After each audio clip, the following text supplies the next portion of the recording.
ஆத்ம நமஸ்தே salt and pepper நேயர்களே, எல்லாரும் எப்படி இருக்கீங்க? நான் நல்லா இருக்கேன். இன்றைக்கி நம்ம எங்கே இருக்கோம்னு தெரிஞ்சுக்கிறதுக்கு முன்னால் நம்ம சால்ட் அண்ட் பெப்பர் சேனலை நிறைய பேர் சப்ஸ்கிரைப் பண்ணாமல் பார்க்குறீங்க. ஸோ ப்ளீஸ் சப்ஸ்கிரைப் பண்ணிக்கோங்க. அதுதான் நீங்கள் எங்களுக்கு கொடுக்குற பெரிய வெகுமதி, கிஃப்ட்டு எல்லாமே. கூடவே அந்த பெல் ஐக்கானே கிளிக் பண்ணிக்கோங்க. அப்போ தான் நாங்கள் போடுற ஆன்மீகம் தொடர்பான அத்தனை பதிவுகளும் உடனுக்குடனே உங்களுக்கு நோட்டிஃபிகேஷனில் வரும். சரி, வாங்க நிகழ்ச்சிக்குள்ளே போகலாம். இப்போ நம்ம எங்கே வந்திருக்கோம்னு பார்த்தீங்கன்னா, குயப்பேட்டைன்னு அழைக்கப்படுற சண்முக ஞானபுரம். இது புரசைவாக்கம் பக்கத்தில் இருக்கிற ஏரியா. இங்கே இருக்கிற அருள்மிகு கந்தசாமி கோவிலில் திருவிளக்கு பூஜை ஏற்பாடு செஞ்சுருக்காங்க. யாருன்னு கேட்டிங்கன்னா, நம்ம ஜிஆர்டி ஜுவல்லரியும் குமுதம் பத்திரிகையும் இணைஞ்சு இந்த நிகழ்ச்சியை வழங்குறாங்க. ஸோ இதுக்கான ஒளிபரப்பு உரிமையை நம்ம சேனல் சால்ட் அண்ட் பெப்பரும் கோம்ஸ் லைஃப் ஸ்டைலுங்கிற சேனலும் சேர்ந்து பண்ணுறோம். ஆல்ரெடி இந்த கோவிலில் தான் நம்ம வைகாசி விசாக பெருவிழாவை சிறப்பான முறையில் கொண்டாடணும். அதே மாதிரி இந்த திருவிளக்கு பூஜை வழிபாட்டையும் கொண்டாடலாம் வாங்க. இப்போ இந்த நிகழ்ச்சியில் பங்கேற்கிற அத்தனை பெண்களும் பெயர் கொடுத்து அவங்களுக்கு ஒதுக்கப்படுற உபகரணங்கள் நிரப்பிய பைகளை வாங்கிக்கிறாங்க. இந்த பையில் என்னென்ன இருக்குதுன்னு கேட்டிங்கன்னா, பத்தி பாக்கெட்டு, விளக்கு திரி, குங்குமம், மஞ்சள், சந்தனம், பூ, இது மாதிரி பூஜை பொருட்கள் நிரம்பின பை தான் இது. ஜிஆர்டி ஜுவல்லர்ஸ் இந்த பையை ஸ்பான்சர் பண்ணுறாங்க. 150க்கும் மேற்பட்ட பெண்கள் இதில் கலந்துக்கிறாங்க. திருவிளக்கு பூஜைங்கிறது நம்ம தமிழ் பெண்களுக்கு ரொம்பவும் விருப்பமான ஒரு பூஜைங்க. எத்தனையோ பூஜை, விரதம், வழிபாடு, பண்டிகைன்னு நம்ம இந்து மதத்தில் இருந்தால் கூட முதல்ல நம்ம வீட்டில் விளக்கேற்றி தான் எதையுமே ஸ்டார்ட் பண்ணுவோம். அது எதுவாக இருந்தாலும் சரி. ஸோ ஃபஸ்ட்டு விளக்கேற்றுவோம். வீட்டில் மட்டும் இல்லை, இப்போ நம்ம அரசாங்கமே ஏதோ ஒரு நிகழ்ச்சி நடத்துகிறாங்கன்னா கூட விளக்கேற்றி தான் ஸ்டார்ட் பண்ணுவாங்க. ஸோ அந்தளவு நம்ம தமிழ் பெண்களோட வாழ்க்கையில், குடும்ப வாழ்க்கையிலையும் சரி, ஆன்மீக வாழ்க்கையிலையும் சரி, திருவிளக்கு ரொம்ப முக்கிய அங்கம்னே சொல்லலாம்.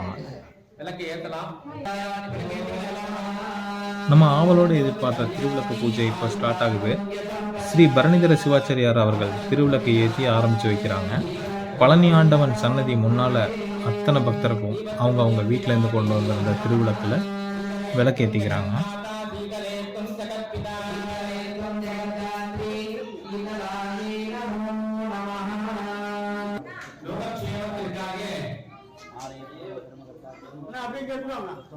இங்கே அற்புதமான நிறுவனத்திலே திருவிளக்கு பூஜையானது பரம்பரை அரங்காவலர் ஏற்பாடு செய்யப்பட்டு பக்தி, குமுதம் பக்தி மற்றும் ஜிஆர்டி ஜுவல்லர்ஸ் அவர்கள் இணைந்து இந்த அற்புதமான தருணத்திலே இந்த திருவிளக்கு பூஜை ஏற்பாடு செய்திருக்கிறார்கள்.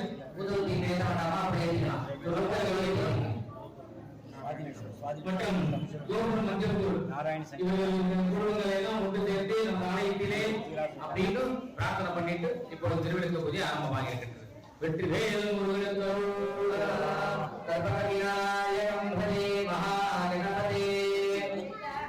சால்ட் அண்ட் பெப்பர் நேயர்களே, இப்படி ஒரு அருமையான சமயத்தில் நம்ம திருவிளக்கு பூஜை அதை பற்றியும் கொஞ்சம் நம்ம பார்த்துடலாம். திருவிளக்கு பூஜைக்குன்னா இப்போ பார்த்தீங்கன்னா, நம்ம வீட்டில் இருக்கிற திருவிளக்குகளை, குத்து விளக்கு இல்லை நீங்கள் சின்ன காமாட்சி விளக்கு கூட யூஸ் பண்ணிக்கலாம். அந்த விளக்கை நல்லா கழுவி அதை ஒரு சுத்தமான தாம்பலம், அந்த வச்சுருக்கிறத பார்ப்பீங்க, இந்த இதிலே கூட பார்ப்பீங்க, கீழே சுத்தமான தாம்பலம் அல்லது பலகையில், மரப்பலகையில் கூட வைக்கலாம்.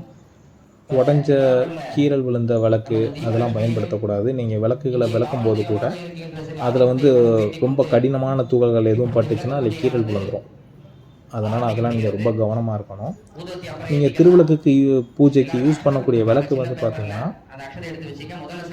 உடையாத, கீறல் விழாத நல்ல விளக்குகளாக பயன்படுத்தணும். அதே மாதிரி திருவிளக்கு ஏற்றின அப்புறம் விளக்கில் அந்த ஜோதி பார்த்தீங்கன்னா அசையாமல் பார்த்துக்கணும். இப்போ காற்றுலாம் அதிகமாக அசையும் அந்த மாதிரிலாம் இருக்கக்கூடாது. அது அதிகமாக ஆடாமல் பார்த்துக்கணும். விளக்குக்கு மாலை போடணும். மாலை மீன்ஸ் இப்போது நீங்கள் மல்லிகைப்பூ அந்த மாதிரி போடணும். மாங்கல்ய கயிறு விளக்கில் நீங்கள் போடணும். அதே மாதிரி விளக்கோட ஜோதியிலேருந்து பத்தி சூடெல்லாம் கொளுத்தக்கூடாது. நீங்கள் டைரெக்டாக தீப்பெட்டி தான் யூஸ் பண்ணணும். இப்போ இந்த நிகழ்ச்சியில் கூட பார்த்தீங்கன்னா தீப்பெட்டிலாம் கொடுத்தாங்க. ஸோ அந்த மாதிரி நீங்கள் நம்ம விளக்குலேருந்து டைரெக்டாக பற்ற வைக்கக்கூடாது. எப்போவுமே நம்ம வீட்டில் திருவிளக்கு பூஜை பண்ணாலும் சரி, எங்கே பண்ணாலும் சரி, அப்படி தான் யூஸ் பண்ணணும். எண்ணெயை அடிக்கடி ஊற்றிட்டு கொஞ்சம் கொஞ்சமாக ஊற்றி ஒரு சில பேர் பண்ணுவாங்க. கொஞ்சம் கொஞ்சமாக எண்ணெய் விளக்கில் அப்பப்போ ஊற்றுவாங்க. அந்த மாதிரி ஊற்றாமல் முதல்லையே எண்ணெயை விளக்கு நிறைய ஊற்றி அது நிரம்பி வச்சுருக்கிற மாதிரி பார்த்துக்கணும். அதே மாதிரி விளக்கு திரி பார்த்திங்கன்னா புது திரியாக போடணும். ரொம்ப நாள் வீட்டில் வச்சுருந்தது அந்த மாதிரிலாம் யூஸ் பண்ணக்கூடாது. அதுமாதிரி கெட்டியான திரியாகவும் இருக்கும். இப்போ நல்ல கெட்டியான திரியாக 2-3 திரி சேர்ந்த மாதிரிலாம் இருக்கும், அதை தான் யூஸ் பண்ணணும். வீட்டில் பூஜை செய்யும்போது நீங்கள் வீட்டில் திருவிளக்கு பூஜை செய்கிறீங்க அப்படின்னா விளக்கை வந்து பார்த்திங்கன்னா கிழக்கு நோக்கி வைக்கணும். கிழக்கு நோக்கி வச்சு நீங்கள் வந்து அதுக்கு வலது சைடில் வடக்கை பார்த்து உட்கார்ற மாதிரி நீங்கள் பார்த்துக்கணும். அந்த மாதிரி தான் நீங்கள் உட்காரணும். அதே மாதிரி விளக்கை வந்து தீக்குச்சியால் நேரடியாக ஏற்றாமல் துணை விளக்கு ஏற்றி அதில் மூலமாக நீங்கள் விளக்கு ஏற்றலாம். துணை விளக்குங்கிறது இப்போ வந்து அது காமாட்சி விளக்காக இருக்கலாம், இல்லை மண் அகலாக இருக்கலாம். அந்த துணை விளக்கை ஏற்றி அது மூலமாக கூட நீங்கள் பண்ணலாம். பூஜை முடிகிற வர ஸ்லோகங்களை ஒரே மாதிரியான குரலில் சொல்லணும். இப்போ இதில் கூட பார்த்தீங்கன்னா கூட அவர் சிவாச்சாரியார் சொல்ல சொல்ல இவங்கெல்லாம் சொல்லுவாங்க. ஸோ அதில் கூட பார்த்தீங்கன்னா ஒருத்தர் ஒசத்தி ஒருத்தர் தாழ்த்தின்னு சொல்லக்கூடாது, ஒரே மாதிரி சொல்லணும். சரி, இந்த திருவிளக்கு பூஜை எந்தெந்த நாட்களில் செய்கிறது ரொம்ப நல்லது அப்படின்னு பார்த்தீங்கன்னா, ஒவ்வொரு மாதமும் பௌர்ணமி, அமாவாசை, அப்புறம் தமிழ் மாத பிறப்பு, இந்த மாதிரி நாட்களில் விளக்கு பூஜை செய்கிறது ரொம்பவும் நல்லது. அதே மாதிரி எந்தெந்த மாதம் நீங்கள் விளக்கு பூஜை செய்யும் போதும், மாத பிறப்பில் விளக்கு பூஜை செய்யும்போதும் அது என்னென்ன நன்மைகளை தரும் அப்படின்னு சொல்கிறேன். சித்திரை மாதம் தானிய வளம், வைகாசி செல்வ செழிப்பு, ஆனி திருமண பாக்கியம், ஆடி ஆயுள் பலம், ஆவணி கல்வி தடை நீக்கம். அதே மாதிரி அறிவார்ந்த செயல்களில், அதாவது மூளைக்கு சம்மந்தமான நன்மைகள் கூட ஆவணி மாதத்தில் நடக்கும். புரட்டாசியில் நீங்கள் விளக்கு பூஜை பண்ணிங்கன்னா கால்நடைகள் அபிவிருத்தி. ஐப்பசி மாதம் பண்ணினீங்க அப்படின்னா நோய் நீங்குதல். இப்போ உங்களுக்கு ஏதாவது நோய் இருக்குன்னா ஐப்பசி மாதம் நீங்கள் விளக்கு பூஜையை மனசில் பண்ணும்போது மனசில் நீங்கள் நினச்சிக்கிட்டு பண்ணிங்கன்னா அந்த நோய் நீங்கும். புத்திர பாக்கியம் வேண்டுறவங்க, எல்லா வளமும் வேணும்னு நினைக்கிறவங்க கார்த்திகை மாதம் விளக்கு பூஜை பண்ணலாம். மார்கழி மாதம் ஆரோக்கியம் அதிகரிக்கும். தை மாதம் எடுத்த செயல்களில் வெற்றி. மாசி மாதம் துன்பம் நீங்கும். பங்குனி மாதம் பார்த்திங்கன்னா ஆன்மீக நாட்டம், தர்ம சிந்தனை வளர்தெல்லாம் அதிகமாகும். ஸோ இந்தந்த மாதங்களில் நீங்கள் விளக்கு பூஜை பண்ணுறதுனால இந்தந்த நன்மைகள்லாம் கிடைக்கும்னு சொல்லியிருக்காங்க. அதே மாதிரி இந்த திருவிளக்கு வழிபாடுங்கிறது இன்றைக்கி நேற்றைக்கு தோணுதில்லை. ஆயிரக்கணக்கான ஆண்டுகளுக்கு முன்னாடியே நம்ம தமிழ் மக்கள் வந்து இறைவனை ஜோதியாக வணங்கியிருக்காங்க. சங்ககால இலக்கியங்களில் இந்த வழிபாட்டை கார்த்திகை விளக்கீடுன்னு சொல்கிறாங்க. பெண்கள் வழிபாடு செய்த நிகழ்வு, அகநானூறு, நற்றிணை, இது மாதிரி 8 தொகை நூல்களில் இருக்குது. பிரார்த்தனை பண்ணிக்க. இந்த நடக்க போற பூஜையினால நம்ம வீட்டில் இருக்கிறவங்க எல்லா வளமும் நலமும் நிறைந்து இருக்க வேண்டி, நவக்கிரக தோஷங்கள் எல்லாம் நம்மளுடைய ஜாதகத்தில் விலக வேண்டி, நம்ம வீட்டிலே தனலட்சுமி, தானியலட்சுமி, சந்தானலட்சுமி, சௌபாகியலட்சுமி, வீரலட்சுமி, விஜயலட்சுமி, அன்னலட்சுமி, ஆதிலட்சுமி இத்தியாதி அஷ்டலட்சுமி நிவாசம் பெற வேண்டி, நம்மளுடைய சங்கடங்கள்லாம் நிவர்த்தி செய்ய வேண்டி, நம்மளுடைய வீட்டிலே நம்மளுடைய குழந்தைகள்லாம் நல்லா படிக்க வேண்டி, கல்யாணம் ஆகாதவங்களாம் சீக்கிரம் விவாகம் நடக்க வேண்டி, குழந்தை பாக்கியங்கள் சீக்கிரம் பெற வேண்டி, அனைத்து நலன்களும் பெற வேண்டி இந்த தீபலட்சுமி அம்பிகையை பூஜை செய்து பிரார்த்தனை செய்து கொள்கிறேன் என்று மனசுல பிரார்த்தனை பண்ணி புஷ்பத்தை கையில வச்சிருக்க புஷ்பத்தை அதே கீழே வச்சிடுங்க. எல்லாரும் விநாயகர் வச்சிருப்பீங்க, அந்த விநாயகருக்கு அந்த புஷ்பம் எடுத்து அப்படியே பூஜை பண்ணிங்க. கார்த்திகை விளக்கீடுன்னு சொல்கிறாங்க. பெண்கள் வழிபாடு செய்த நிகழ்வு, அகநானூறு, நற்றிணை, இது மாதிரி 8 தொகை நூல்களில் இருக்குது. அதே மாதிரி சங்க இலக்கிய ஆய்வாளர்கள் அவங்க என்ன சொல்கிறாங்க அப்படின்னா, கார்த்திகை மாதத்தையே முதல் மாதமாக தமிழ் புத்தாண்டு கொண்டாடப்பட்டதாக சொல்கிறாங்க. கார்த்திகை நட்சத்திரம் அன்னைக்கு வீடு முழுக்க விளக்கேற்றுறதை பற்றி திருஞான சம்பந்தர் பாடியிருக்காரு.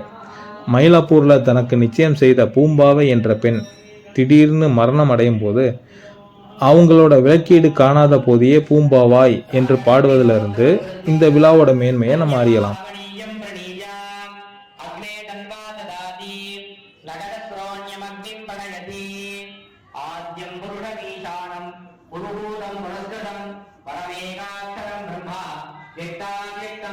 எல்லா பெண்களும் தங்களுடைய குடும்பம் நல்லா இருக்கணும், தன்னுடைய கணவர் நல்லா இருக்கணும், குழந்தைகள் நல்லா இருக்கணும்னு கடவுள்கிட்ட வேண்டிக்கிட்டு இந்த பூஜையை பண்ணிட்டு இருக்காங்க. ஸோ அவங்களோட பூஜையை தான் இப்போ நீங்கள் பார்த்துட்டு இருக்கிறீங்க.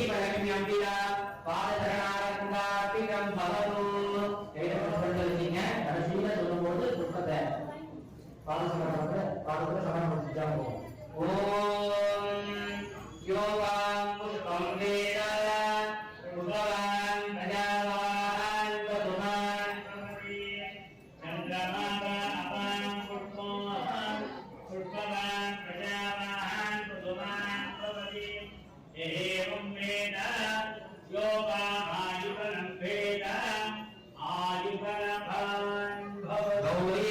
ஜிஆர்டிஜி விளஸ் சார்பாக எல்லா பெண்களுக்கும் பூக்கள் வழங்குறாங்க. பூஜை செய்வதற்கு தேவையான புஷ்பங்கள் வழங்குறாங்க.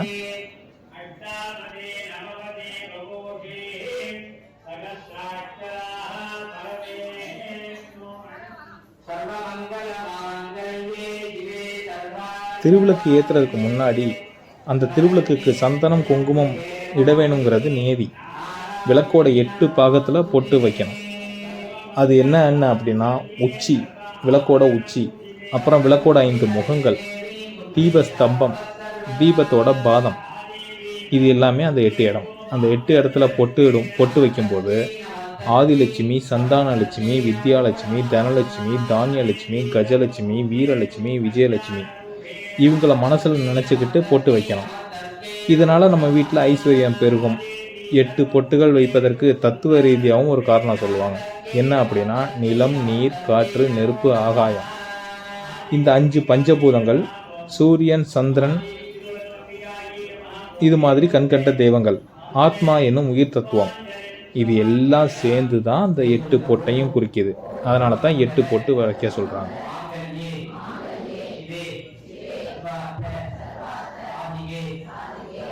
வீட்டில் நம்ம குத்து விளக்கு, அகல் விளக்கு, காமாட்சி விளக்கு, கிளியஞ்சட்டி, மண்ணால் பண்ண விளக்கு, இதெல்லாம் ஏற்றுறோம்.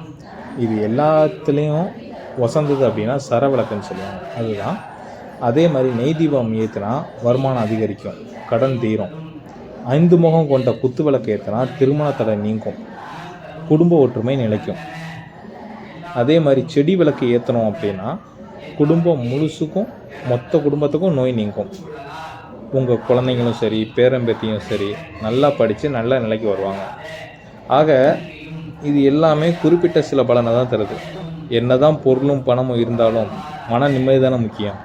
மன நிம்மதி இல்லாததுக்கு காரணம் ஜென்மம் நம்ம செஞ்சு வந்த பாவங்களோட தாக்கம்தான். ஜென்மாந்திர பாவங்கள் அடியோடு அழிய நம்ம என்ன பண்ணணும் அப்படின்னா தொங்குற சரவிளக்கு ஏற்றணும். கோயிலில் சரவிளக்குகளுக்கு எண்ணெய், நெய் வாங்கி கொடுக்கணும்.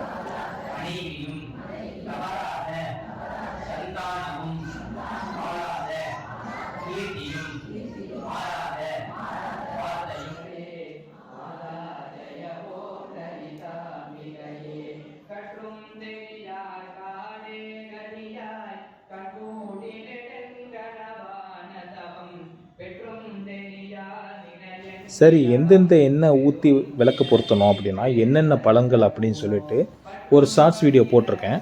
நீங்கள் அதை பார்த்து கூட தெரிஞ்சுக்கலாம். இப்போ இந்த வீடியோவில் ஷார்ட்டாக நான் சொல்லிடுறேன். நெய் ஊற்றி வழிபட்டோம் அப்படின்னா செல்வ விருத்தி, நினச்ச காரியம் கைகூடும். நல்லெண்ணெய் ஊற்றி வழிபட்டோம் அப்படின்னா நம்மளோட ஆரோக்கியம் அதிகரிக்கும். தேங்காய் எண்ணெய் ஊற்றி வழிபட்டோம் அப்படின்னா வசீகரம், நம்ம மேலே இருக்கிற வசீகரம் கூடும். இழுப்ப எண்ணெய் யூஸ் பண்ணோம் அப்படின்னா சகல காரியங்களும் வெற்றி கிடைக்கும். விளக்கெண்ணெயை ஊற்றி வழிபட்டோம் அப்படின்னா புகழ் கிடைக்கும். 5 கூட்டி எண்ணெய் அதை ஊற்றி நம்ம வழிபட்டோம் அப்படின்னா அம்மன் அருள் கிடைக்கும். இது நவரத்ன மாலைன்னு பேரு.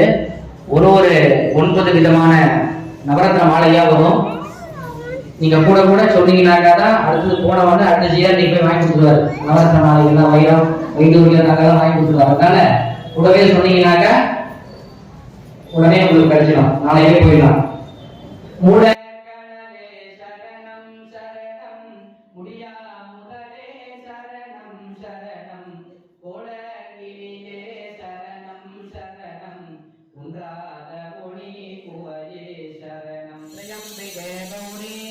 नारायणि नमोस्तुते सर्वबाधा प्रदमनं त्रैलोक्यत्याखिलेश्वरी एवमेव त्वया कार्यम् अस्मद्भैर्विनाशनम् दीपलक्ष्मी नमः. ஒரு மணி எடுத்து பாடிக்கோங்க. கற்பூரத்தை வைக்க வச்சிருங்க. அப்படியே இதை தரிசனம் பண்ணிக்கோங்க. அப்படியே எல்லாரும் பழனியான தரிசனம் பண்ணிங்க.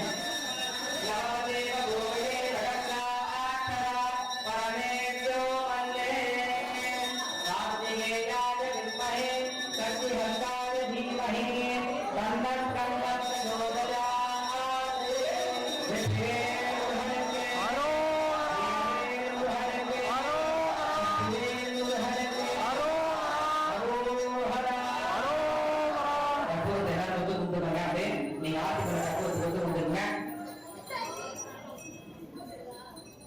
அந்த குங்குமத்தை எடுத்து கொண்டு வந்து அம்பாளுக்கு குங்குமத்துக்கு மட்டும் லைட்டா கொஞ்சம் வைங்க. வச்சுட்டு ஊதுவத்தி எடுத்துட்டு வராங்க. அப்படியே ஊதுவத்தினா அப்படியே அவங்கள்ட்ட கொடுத்துருங்க. குங்குமத்தை எடுத்து நெத்தியில ஊற்றிக்கோங்க. அதே மாதிரி இந்த திருவிளக்கு பூஜையில் பார்த்தீங்கன்னா விளக்குக்கு அர்ச்சனை பண்ண அந்த குங்குமத்தை சுமங்கலிகள் வந்து தங்களோட தாலியிலையும் தலை உச்சி வடியிலும் வச்சுட்டு வருவாங்க. அதுக்கு அர்த்தம் என்ன அப்படின்னா அவங்களோட கணவர்கள் நலமோட வாழ்வாங்க, சுமங்கலிகளாக நீண்ட காலம் இவங்க வாழ்வாங்க. அதுக்காக தான் அந்த குங்குமத்தை, விளக்குக்கு அர்ச்சனை பண்ண குங்குமத்தை வந்து இவங்க இந்த மாதிரி தாலியிலையும் நெத்தி வகுடுலையும் வச்சுக்கிறதுக்கான ரீசன். தஸ்மை பிரம்மசத் பிரம்மாதா ஆயுக்கீர்த்திம் பிரஜாந்தனுஹு. நேயர்களே, நம்ம நிகழ்ச்சியோட எண்டுக்கு வந்துட்டோம். ஸோ இந்த நிகழ்ச்சியை ரசிச்சிருப்பீங்கன்னு நம்புகிறேன். பிடிச்சிருந்தால் லைக் பண்ணுங்கள், கமெண்ட் பண்ணுங்கள், உங்களுக்கு விருப்பமானவங்களோட ஷேர் பண்ணுங்கள். நம்ம சேனலை சப்ஸ்கிரைப் பண்ணவும் மறக்காதீங்க. மறுபடியும் மற்றும் ஒரு அருமையான ஆன்மீக பதிவில் சந்திப்போம். பாபாய் நண்பர்களே.